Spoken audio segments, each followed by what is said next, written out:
Good morning, Miva. Monday morning, guess what? Star Wars Day. May the 4th be with you. Well, I'm glad to see you're all back here this morning after a weekend away and doing whatever things that you did.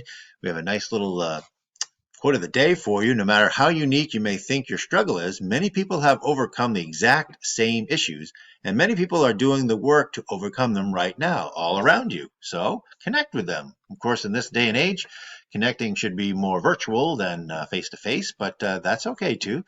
Certainly, you have teachers that you can reach out to, and that's always a good thing to do. So go ahead and do that. Reach out, find some people that maybe even share some of what you've been doing. All right. Keep going. There we go. International Firefighters Day is May 4th, so although organized efforts to fight urban fires have been around for over 2 millennia, International Firefighters Day was first marked on May 4th in 1999. It's a day to salute the men and women who help keep us safe, protect our property, our communities, and our wilderness, and to honor the men and women who have given their lives in the line of duty. Yes, firefighters do die on the line of duty, which is so sad. So on IFFD, every person in the emergency service career gets recognized: hazardous materials specialists, fire prevention specialists, paid firefighters, volunteer firefighters, wildland firefighters, firefighting heavy equipment operators, mechanics, emergency medical technicians, and many more. So thank you so much for those of you that are first line people like that give themselves really all the time. So congratulations and thank you again.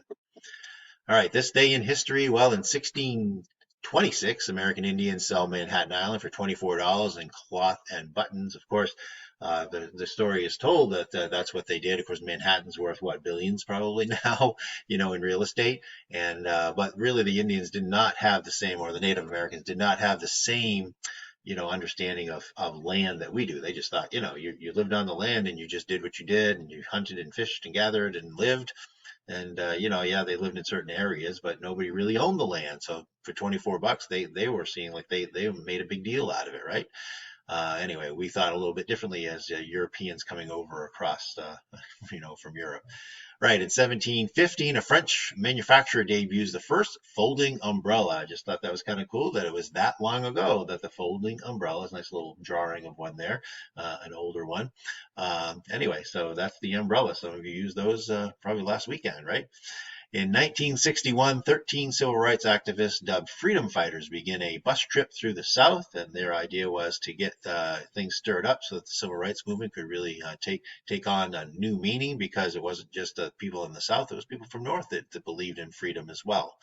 So that was quite a moment in our civil rights history. All right, this day in science. It's kind of neat. 2017, archaeologists discover Egyptian funerary garden. A team of archaeologists from the Spanish National Research Center announced their discovery of the first ever Egyptian funerary garden. Well, what is that? Dated to almost 4,000 years old, located on the Dra Abu El Naga Hill in Luxor, Egypt. The garden consists of a small raised rectangle separated into 30 separate beds. While depictions of such gardens had previously been found at the entrances to tombs, no trace of an actual garden had ever been found. Experts say the soil analysis and study of the garden will provide clues as to the botany and environmental state of ancient Thebes, as well as insight into potential funerary rituals involving the gardens. All right, so a little bit of archaeology for you on this day, May the 4th.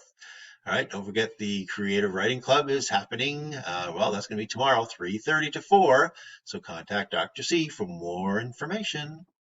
And the book club is also meeting this week. That's Wednesday, May 6th, and that's going to be at 11:50. And so let Ms. Valley know if you would like to be a part of that. They're going to be reading the host, or talking about the host. Hopefully, you've read it by now, right? Okay, the panorama surveys are now available. Yes, you get a survey, everybody gets a survey. So students, parents, learning coaches, and teachers have all been getting surveys, and a lot of you have been filling them out, so that's great. We're just looking at getting 100% if we possibly can, and so give that a look at today if you can. Thank you very, very much. The Miva swag. Well, I wore my sweatshirt one more time, and so this is the Miva swag that we are offering for you to purchase. This is the seniors who had developed these, and I thought they were very creative and very well done. So I got the sweatshirt for me. So you can see that. I kind of showed it off last week as well. And I also got the t-shirt. So you can get one or two or three or whatever you want. One for your whole family if you want. That's yours to get. So have some fun with that. They're great products. All right, the Senior Social Club. Well, I haven't heard yet if the seniors had a great time or not, but I can imagine they did. But catch up and get help on assignments. You can socialize with classmates, work on your senior yearbook, get help with your post-secondary plans, join your senior advisors, Mr. Corbett and Mrs. Hamilton, Friday, May 1st. So that was last Friday. Now next is May 8th, and again next week on the 15th. So that's from 2 to 4. And yes, there is a Class Connect for that. Well, I said, I'd sense a disturbance, master, as though a million May the 4th be with you memes were created. Well, I used one earlier, so I'm sure a lot of you might be seeing these today. Anyway, so it's time to go to your advisory sessions. You're already there, of course, but I want you to enjoy your advisory time, and I will catch up with you again tomorrow morning. All right, thanks you so much. Have a great day, and make it a great day, everybody.